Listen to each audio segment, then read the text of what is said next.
본인이 얼마나 신용 관리를 하느냐에 따라서 신용카드 발급도 가능하고요. 개인회생 이후에는 어떠한 불이익도 없을 겁니다. 만약에 예를 들어 경우에는 개인회생에 있어서 불이익이 주어져요.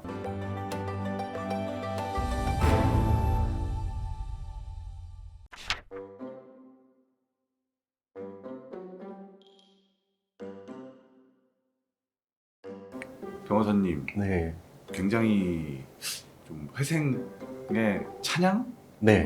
그런 얘기를 많이 하시잖아요. 예. 근데 사람들이 결국에는 불이익이나 단점 이런 거를 좀 고민을 많이 할 것 같아요.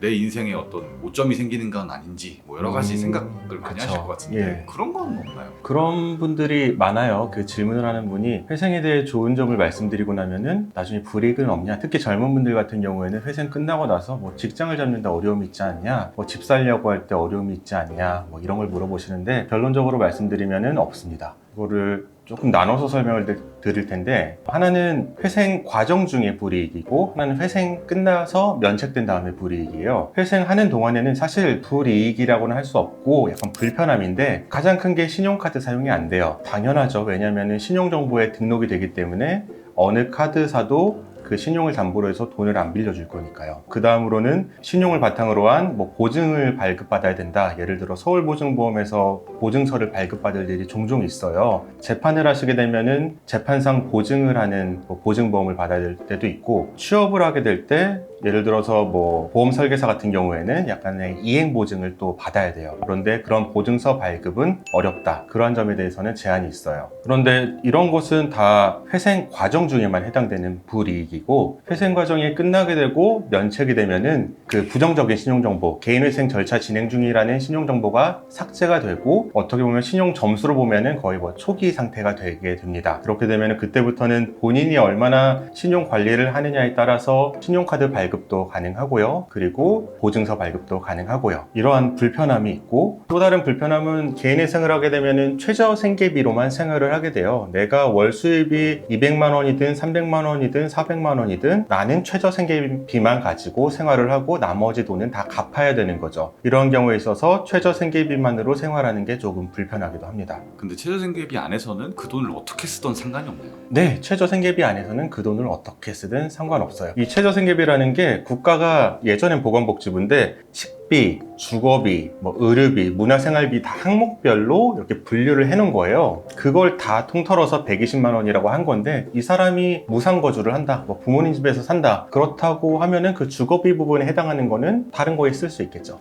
꼭 거기로 쓸 필요는 없다는 거죠. 그럼 최저생계비 안에서도 조금 편차는 있을 수 있네요. 누구는 조금 더 여유로울 수 있고 누구는 좀 더 빡빡할 수도 있고. 그 사람이 평소 살던 습관에 따라서 평소에 뭐 옷도 안 사고 뭐 먹는 것도 조금 시장에서 사서 자기가 해먹고 이런 사람은 여유가 있겠죠. 그리고 지방에 살아서 주거비가 적게 들고, 그런데 서울에서 월세 많이 내면서 옷 사입기도 좋아하고 이런 사람은 상대적으로 최저생계비가 부족하겠죠. 방금 말씀드린 거는 개인회생 과정 중에 불편함이고, 개인회생 이후에 그러면 불이익이 있느냐라고 봤을 때 저는 없다 라고 말씀을 드리고, 제가 서두에 말씀드린 많은 젊은 의뢰인들이 하는 질문이 취직할 때 불이익이 있지 않느냐? 아니에요. 공무원 임용할 때 개인회생 기록은 볼 수가 없고요. 그리고 개인회생을 하고 있는 중에도 심지어 공무원 임용 시험을 치를 수가 있고 그것을 사유로 해서 탈락시키지 못해요. 그리고 취업을 할 때는 당연히 신용정보 조회가 불가능하기 때문에 회생 중에도 취업할 수 있고, 회생을 마치고 나면 신용정보가 삭제되기 때문에 그때도 취업할 때 불이익이 없고요. 그리고 집을 살 때 뭐 담보대출을 받을 때 불이익이 있느냐? 내 채권자였던 은행에 대해서 할 때는 불이익이 있을 수도 있어요. 왜냐하면 은행 내부에는 자료가 있기 때문에 그냥 은행의 계약을 거부하는 정도의 불이익은 있을 수 있는데, 내 채권자가 우리은행이었다 그러면은 국민은행에 가서 담보대출 받으면은 아무 문제 없을 겁니다. 그리고 신용을 충분히 쌓으셨다면은 다른 은행에서도 신용대출 받으실 수 있을 거고, 심지어 채권자였던 우리은행에서도 신용이 회복되면은 또 신용대출 해줄 겁니다. 이렇게 좋은데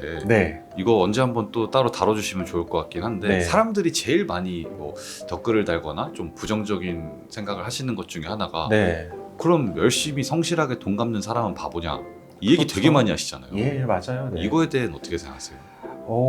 개인회생을 하시는 분은 국가가 인정하는 성실하지만 불운한 채무자예요. 성실하지만 불행해서 과도한 채무 상태에 놓이게 된 채무자이고, 그것을 가리기 위해서 법원에서 회생위원이 여러 서류를 꼼꼼하게 검토를 하고, 만약에 성실하지만 불운한 채무자가 아닌 경우, 예를 들어 도박으로 날린 경우에는 개인회생에 있어서 불이익이 주어져요. 더 많이 변제해야 된다든지. 100명의 사람이 개인회생을 한다면 95명은 어차피 돈 못 갚을 사람이 이 제도를 통해서 적어도 이만큼을 갚는다는 의미고요. 5명 정도는 정말 악용하는 사람이 있긴 있죠. 그런데 그것 때문에 95명을 구제하는 것을 국가가 멈출 것이냐, 그거는 약간 국회에서 결정할 일이고, 우리나라는 그 95명을 구제하기로 결정을 한 겁니다. 개인회생에 있어서 불이익을 설명을 드렸는데, 개인회생 과정 중에 있는 거는 저는 불이익이라고는 보지 않고 불편함이라고 보고요. 개인회생 이후에는 어떠한 불이익도 없을 겁니다. 이게 개인회생 때문에 있는 불이익일 절대 없을 거고요. 다만 개인회생을 하기 전에 연체했던 기록 때문에, 회생함으로 인해서 내가 기존 채무를 온전히 갚지 못했다는 점 때문에